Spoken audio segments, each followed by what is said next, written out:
Salut Denis. Ouais, salut Julien, salut tout le monde. J'espère que vous avez passé, j'espère que vous êtes en train de passer une très bonne journée. Ok. Comment ta journée à toi elle se passe? Bah, elle se passe bien, dis donc, elle se passe très très très bien et avec le match nul de Marseille, bah, elle sera encore bonne. Et de ton côté? En tout cas, la journée a bien commencé. Donc aujourd'hui, on va vous faire le résumé du match de Rennes contre Marseille. On a assisté à un match assez intéressant, mais bon. Au moins, Marseille a déjà perdu 2 points. Donc, pour l'instant, Marseille est premier puisqu'ils ont 8 matchs joués, Paris Saint-Germain 7 matchs. Et donc, il est premier avec 20 points, tandis que Paris a 19 points en 7 matchs joués. Donc, si jamais Paris fait un match nul, nous allons reprendre la première place du championnat. Et si jamais l'on venait à gagner, ben, on va garder la place qu'on a l'habitude de garder. Donc, dis-moi, Denis, qu'est-ce que tu penses de ce match, Rennes-Paris? Excuse-moi, Marseille Rennes-Marseille. a gagné. Je pense déjà que Marseille a gagné un point, ce qui fait qu'à l'heure actuelle, on est premier. Donc, du coup, en attendant que ceux qui pensent que ce sont que la meilleure équipe de France lorsqu'ils vont jouer, bah, ils vont se faire niquer, on verra. Donc, du coup, moi, je trouve que ce week-end-là, on va terminer le week-end en étant premier du classement du championnat de France, ce qui ne s'était pas arrivé depuis des années. Ça sera déjà une bonne chose. C'est pas interdit de rêver. En tout cas, qu'est-ce que tu peux me dire par rapport à ce match? Parce qu'on a vu Guendouzi marquer des deux côtés. Hein. Je sais pas, en fait, il s'est rendu compte que sur la liste des buteurs, il ne peut pas atteindre les joueurs parisiens. Donc, il s'est dit que le meilleur, le plus rapide d'atteindre ce niveau, c'est de marquer dans les deux camps, dans son camp et dans l'autre camp. Il faut le faire comprendre que les buts marqués dans l'autre camp ne marchent pas. Hein. Seigneur, c'est drôle. Ok. Bon, pour en revenir au match, j'ai trouvé que les gars de Marseille, ils étaient un petit peu fatigués, surtout en première mi-temps, bien qu'ils avaient 48 heures de repos en plus par rapport au Rennais. Mais après, dans la globalité, chaque équipe a eu sa mi-temps, c'est-à-dire que la première mi-temps, elle était entièrement rennaise et la seconde, elle était marseillaise. Mis à part les 10 dernières ou 15 dernières minutes de la seconde partie où Rennes a essayé de pousser, mais on sentait clairement que l'équipe marseillaise était essoufflée. Et je pense que la trêve internationale de 2 semaines va quand même faire du bien pour essayer de se régénérer et avoir de l'énergie pour eux. Je comprends. Mais avant le début du match, on avait mis sur la liste Dieng. Dieng, mais on ne l'a pas Oui, vu sur la feuille pouce. Sais-tu pourquoi? il va revenir petit à petit, il va revenir petit à petit. C'est un peu le même processus que Payet. Il est souvent dans la liste, mais il est également souvent bon de touche. Après, pour Dieng, il n'a pas eu la pré-saison estivale nécessaire pour travailler. Donc, du coup, il doit déjà commencer par se remettre en forme. Bon, c'est vrai que ce n'est pas sa faute, c'est la faute du club. Il doit d'abord commencer par se remettre en forme et petit à petit, il va réintégrer le groupe. Déjà, il était déjà dans la liste des appelés, ce qui était une première de la saison. Donc, en espérant qu'après la trêve, il soit de bonne touche ou pourquoi pas titulaire. Ok. As-tu trouvé Tudor rassurant par rapport à ce match? Après tout, vous êtes une équipe qui joue la Ligue des Champions. En fait, contre Rennes, vous devriez Bah montrer oui, plus de Tudor, il est prestations. rassurant, oui. Tu es certain? L'équipe de Marseille que tu as vue aujourd'hui, tu la trouves rassurante? Elle était juste fatiguée, c'est tout. Sauf que, comme tu l'as dit au départ, vous avez eu plus de délais de repos que Rennes.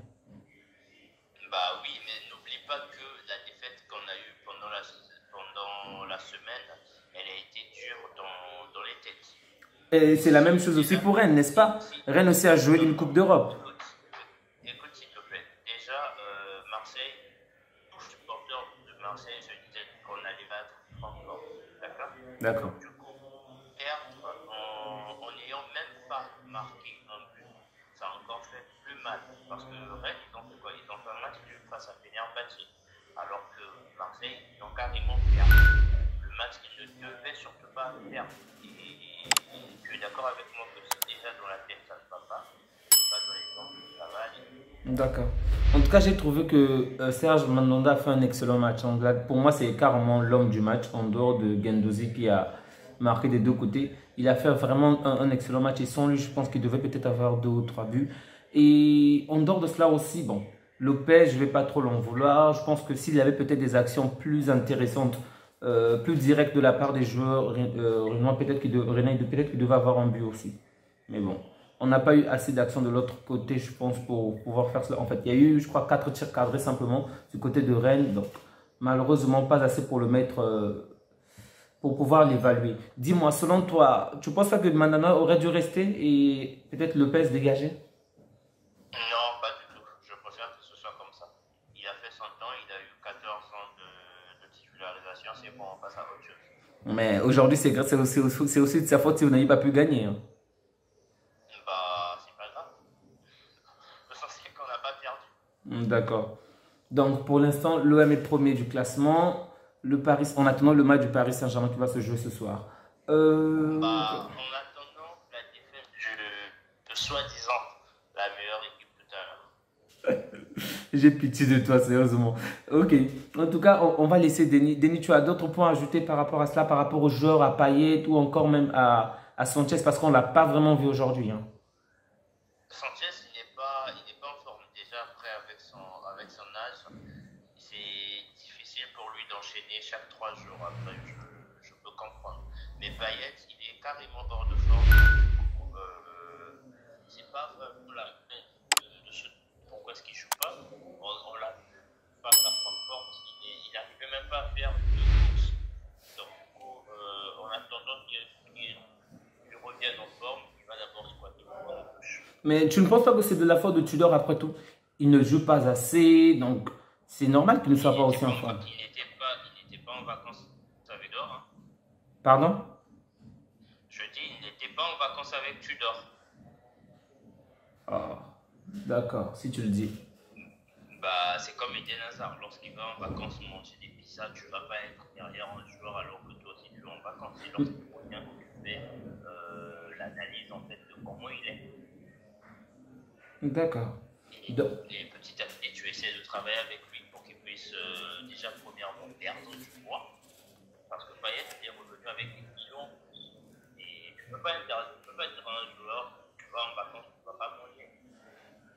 Donc, la chaleur du Vélodrome n'a pas suffi pour que Marseille puisse s'imposer. Ils ont même été menés au score. C'est jusqu'à la 52e minute que Guendouzi a rétabli la faute.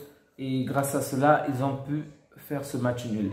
Donc, on va s'arrêter là par rapport au débriefing du match de Marseille contre Rennes.